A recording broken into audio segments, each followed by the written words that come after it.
মৌসুম বেনিজিন্নুর কংগ্রেসে যোগদান করতেই রাজ্যের মন্ত্রী সাবিনা ইয়াসমিনের বিধানসভা কেন্দ্রে তৃণমূলের ভাঙন। তৃণমূল ছেড়ে কংগ্রেসে যোগদান করলেন প্রায় 50-এর অধিক তৃণমূল কর্মী, এমনটাই দাবি কংগ্রেসের।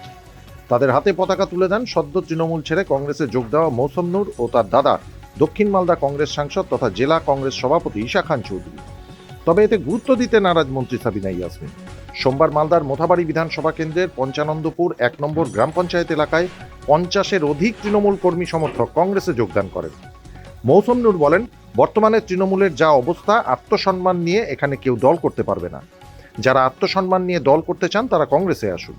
গোটা জেলাতেই তৃণমূল কর্মীরা আমাদের সাথে যোগাযোগ করছে, আর অনেকেই যোগদান করবে। রাজ্যের মন্ত্রী তথা মোথাবাড়ি কেন্দ্রের বিধায়ক সাবিনা ইয়াসমিন বলেন, যারা যোগদান করেছেন তারা দলের কেউ নয়। দল বিরোধী কাজের অভিযোগে এদের আগেই দল থেকে বহিষ্কার করা হয়েছিল। 2-4 জন যারা আছে তারা আমরা পার্টি থেকে বহিষ্কার করেছিলাম। দল বিরোধী কাজ করছিল, দলে থেকে দলের ক্ষতি করছিল, আর কোনো পোর্টফোলিও তো না অঞ্চল প্রেসিডেন্ট, না বুথ প্রেসিডেন্ট, না কোনো মেম্বার। ফলে তাদের জন্য আমরা কেন রিয়াকশন দিতে যাব? ও মৌসুমকে বকতে দেন, মৌসুমকে বকতে দেন। কেউ আছে কি পোর্টফোলিও আমাকে বলেন? অঞ্চল প্রেসিডেন্ট, বুথ প্রেসিডেন্ট, বুথের মেম্বার, পঞ্চায়েত সমিতির মেম্বার, আর কেউ না। এবার কে 2-4 জনকে ধরে সাজিয়ে দিয়ে যদি বলে, তো ওগুলোর উত্তর তো আমরা দিতে যাব না। ওগুলোকে হাইলাইট কেন আমরা করতে যাব? কয়েক বছর আগে দেখেছিলাম কংগ্রেস থেকে তৃণমূলে যোগদান করছিল সংখ্যালঘু এলাকার মানুষ, কিন্তু তারা বুঝেছে সংখ্যালঘুদের জন্য তৃণমূল কিছু করবে না, আর সেই কারণে আবার মানুষ তৃণমূল ছেড়ে কংগ্রেসে যোগদান করছে। 2026-এ তৃণমূল শেষ হয়ে যাবে। কটাক্ষ বিজেপি দক্ষিণ মালদা সাংগঠনিক জেলার সভাপতি অজয় গাঙ্গুলির।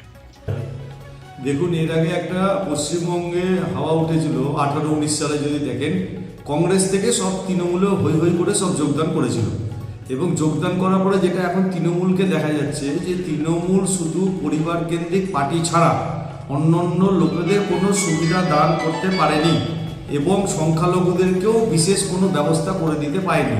তাই 2026-এর আগে যারা ভুল ভেবে তৃণমূলে গেছিল কংগ্রেস থেকে, তারা কংগ্রেসে ফিরছে। এটা কংগ্রেস আর তৃণমূলের ব্যাপার, এবং 2026-এ এই ফিরে যাওয়া লোকগুলোই এমনভাবে পরিবর্তন করবে যে 2026-এ তৃণমূল দলটা সম্পূর্ণ পশ্চিমবঙ্গ থেকে একবারে জলে ডুবে বিসর্জনের প্রাপ্তি পাবে।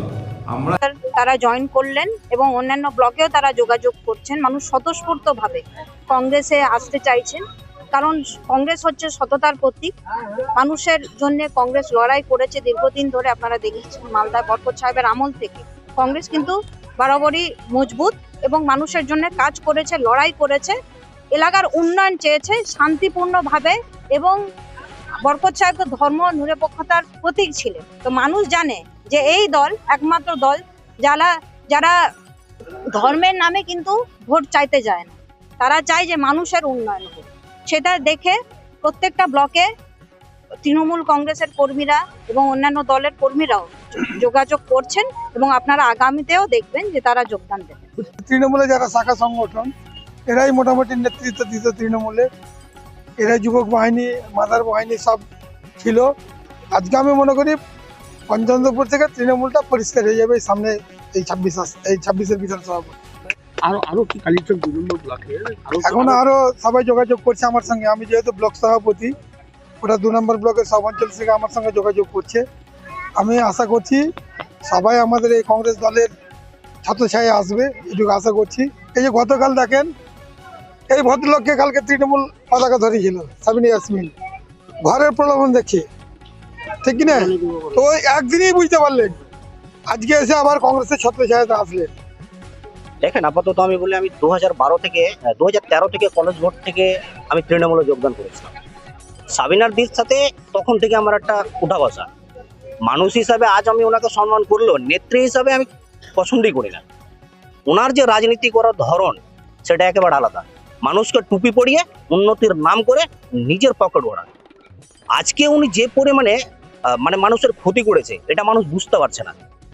ধরে